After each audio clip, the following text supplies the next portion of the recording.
Sobat Entrepreneur, Ko Erwin hari ini pengen bahas satu hal yang mungkin jarang dibahas. Ada satu koperasi yang lahir dari modal cuma 2 juta rupiah di sebuah kampung pedalaman Kalimantan yang bahkan susah diakses bank. Tapi sekarang aset koperasi itu tembus 4,7 triliun. Kamu nggak salah dengar, ini beneran triliunan. Sistemnya ini bahkan sampai dipanggil buat presentasi di depan PBB di New York. Dihadiri delegasi dari berbagai negara. Nah, jadi gini, kita balik dulu ke tahun 1980-an. Waktu itu Kalimantan Barat istilahnya gudangnya kekayaan alam.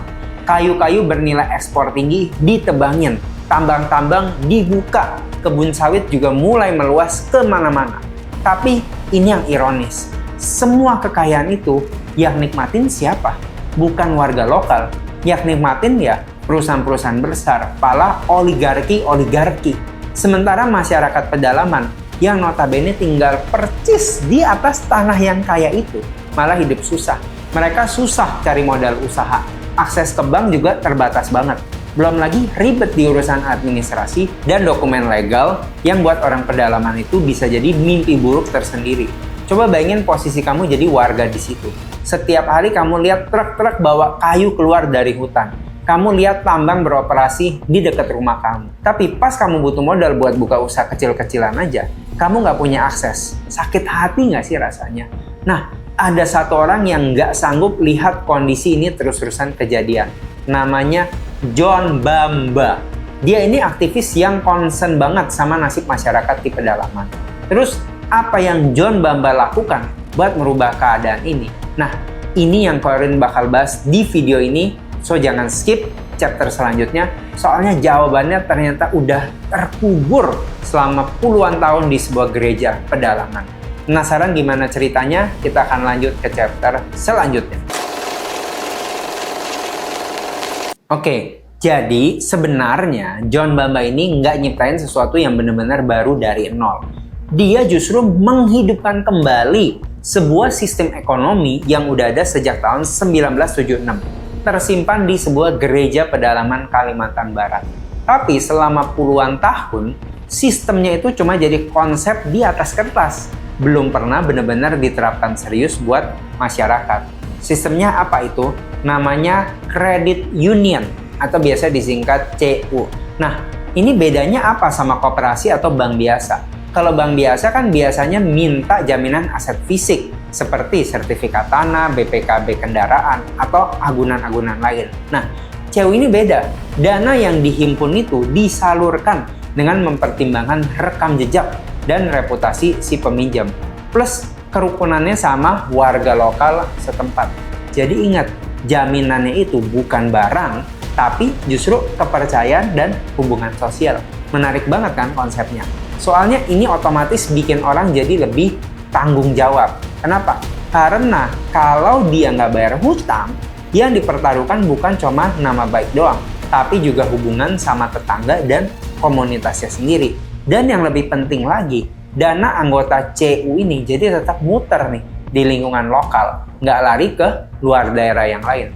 Konsepnya udah keren banget di atas kertas, tapi konsep doang kan nggak cukup, harus dieksekusi. Nah, penasaran nggak bagaimana caranya John Bamba mengeksekusi ide ini jadi kenyataan? Dari mana dia memulai eksekusinya?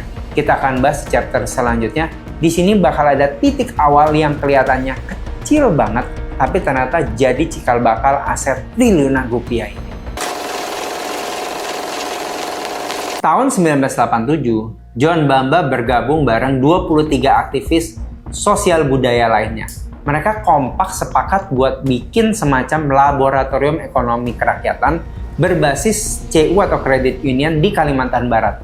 Nama yang mereka pilih CU Pancur Kasih. Sekarang bayangin skalanya di tahun pertama. Dana himpunannya cuman 2 juta. Anggotanya cuman 89 orang. Kecil banget kan kalau dibandingin sama 4,7 triliun yang kita dengar di awal video tadi. Tapi ya namanya juga usaha yang baru mulai. Pasti ada aja rintangannya. Dan rintangan yang dihadapin CU Pancur Kasih ini bukan soal duit doang, tapi soal stigma. Jadi gini, buat CU ini bisa berkembang, dia butuh lebih banyak anggota yang mau ikut menghimpun dana. Biar dana itu bisa diputar lagi jadi keuntungan buat semua anggota. Tapi ekspansinya ini sempat tersandung karena CU Pancur Kasih dianggap cuma menguntungkan segelintir orang doang. Terutama yang dianggap diuntungkan itu orang-orang dari suku Dayak dan yang beragama Katolik. Padahal ini persepsi yang salah. Tapi ya, John Bamba sendiri mengerti kenapa persepsi ini muncul. Soalnya emang CU ini masuk ke Indonesia awalnya lewat jalur gereja. Jadi wajar kalau orang di luar komunitas itu ngerasa, ini bukan buat gue. Nah, gimana caranya John Bamba membalikkan persepsi ini? Gimana caranya dia bikin CU ini jadi sesuatu yang dirasa buat semua orang, bukan cuma golongan tertentu? Jawabannya Clarion akan bahas di chapter selanjutnya, dan ini justru jadi titik balik paling penting dari seluruh cerita ini. Kita akan gas lanjut ke chapter berikutnya. Tahun 1999, John Bamba diangkat jadi Ketua Institut Dayakologi, sebuah lembaga yang fokus ke pelestarian budaya dan alam komunitas pedalaman. Nah, di momen inilah John ngambil keputusan yang menurut Ko Erwin jadi kunci dari semua keberhasilan ini. Dia ubah total arah CU. Bukan lagi sekedar koperasi simpan pinjam biasa, tapi jadi lembaga pemberdayaan dan pendidikan. Jadi gini sistem barunya. Setiap anggota itu wajib dikasih pendidikan literasi keuangan dulu sebelum bisa pinjam dana. Jadi bukan asal daftar, nabung, terus minjem. Enggak, semua anggota harus melek finansial dulu. Mereka diajarin gimana caranya ngatur keuangan, gimana caranya bikin usaha yang sehat, gimana caranya tidak kejebak utang yang tidak sehat. Ini yang membuat CU Pancur Kasih beda banget sama koperasi kebanyakan. Karena yang dibangun bukan cuma keuangan anggota, tapi kualitas manusia di balik keuangan tersebut. Makanya nggak heran, stigma yang tadinya nempel soal suku dan agama lama-lama pun luntur. Karena orang lihat sendiri manfaatnya nyata, bukan buat cuman satu golongan doang. Dan efeknya ini snowball banget. Makin banyak orang percaya, makin banyak yang gabung, dan dana yang diputar juga makin besar. Terus sampai seberapa gede sih akhirnya ini berkembang? Dan gimana ceritanya sampai John Bamba bisa diundang ke panggung PBB? Tapi yang lebih penting, bagi kamu yang udah nonton sampai ini, di chapter terakhir ini Ko Erwin juga bakal bongkar rahasia dapur. Kenapa koperasi yang basisnya cuma di kampung pendalaman ini bisa tumbuh sampai triliunan rupiah? Ada beberapa hal yang mereka lakuin diam-diam yang jarang banget ditiru sama koperasi lain. Penasaran kan? Kita akan bahas di chapter yang terakhir. Tahun 2010, aset CU Pancur Kasih tembus 755 miliar. Coba bandingin, dari yang tadinya cuma 2 juta di tahun 1987, sekarang udah ratusan miliar, cuma dalam waktu sekitar 2 dekade.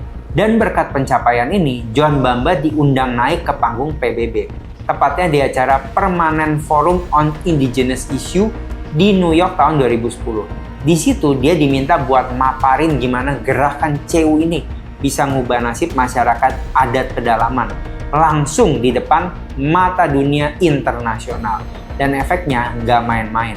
Aktivis adat dan pegiat koperasi dari luar negeri sampai datang langsung ke tanah Kalimantan buat belajar langsung gimana model credit union ini bisa dijalanin dari nol. Terus gimana sekarang? Di akhir tahun 2025, CU Pancur Kasih mencatatkan aset sampai 4,7 triliun dengan jumlah anggota lebih dari 241 ribu orang. Buat perbandingan aja nih ya, rata-rata aset koperasi di Indonesia tuh cuma sekitar 2-5 miliar. Jadi CU Pancur Kasih ini udah jauh banget di atas rata-rata koperasi nasional. Nah, tapi ini mungkin kalian mikir, Warren, kok bisa sih uang dari kampung terpencil di pedalaman bisa terkumpul sampai miliaran rupiah? Emang warganya setajir apa? Ternyata rahasia dapurnya ada di 3 hal. Pertama, tata kelola keuangannya nggak main-main. Mereka pakai standar internasional yang dipakai Asosiasi Credit Union se-Asia. Sampai laporan keuangannya dapat predikat paling bersih 14 tahun berturut-turut. Kedua, mereka berani masuk digitalisasi lebih awal. Ada layanan mobile banking sendiri dan ATM setor tarik yang udah tersertifikasi ISO. Jadi, walaupun anggotanya tinggal di pelosok, transaksinya semudah orang kota. Ketiga, jaringan pelayanannya terus diperluas ke berbagai kabupaten. Ditambah tiap tahun konsisten nambah belasan ribu anggota baru. Jadi intinya, ini bukan cuma soal orang kampung nabung terus tiba-tiba kaya. Ini hasil kombinasi kepercayaan sosial ala CU yang tadi kita bahas, ditambah tata kelola profesional level standar internasional, plus keberanian masuk teknologi digital. Kombinasi kayak gini yang jujur jarang banget ada di koperasi-koperasi kampung lainnya. Dan sekarang John Bamba tidak berhenti di situ aja. Dia lagi mecah CU ini jadi unit-unit yang lebih kecil dan spesifik biar makin pas sama kebutuhan masyarakat. Ada CU buat gerakan petani, ada CU buat jaminan hari tua, ada juga CU finansial, dan masih banyak CU-CU kredit union lainnya. Jadi ini semua berawal dari satu orang yang tidak sanggup melihat rakyat di sekitarnya hidup miskin di atas tanah yang kaya. Dia tidak menunggu pemerintah, dia tidak menunggu perusahaan besar berbaik hati. Dia ambil satu konsep lama yang terkubur di gereja pedalaman, dan dia hidupin lagi dengan cara yang membuat masyarakatnya sendiri jadi berdaya di atas tanah sendiri. Nah, kira-kira bisa nggak koperasi-koperasi lain di Indonesia juga jadi kayak CU Pancur Kasih ini? Dan menurut kalian, gimana sosok John Bamba ini? Tulis pendapat kalian di kolom komentar ya.